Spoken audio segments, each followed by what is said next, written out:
If you need to retrieve your Wi-Fi password but can't remember where you wrote it down or which device it's stored on, don't worry.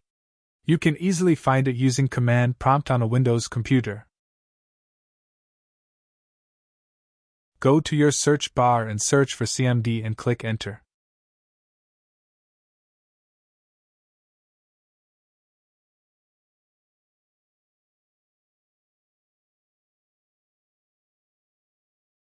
Netch is a command-line scripting utility that allows you to display or modify the network configuration of a computer that is currently running.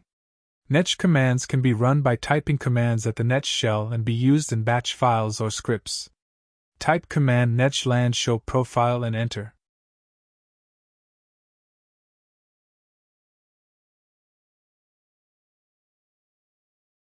Once you get the list of profiles, select the profile that one which have to see the password.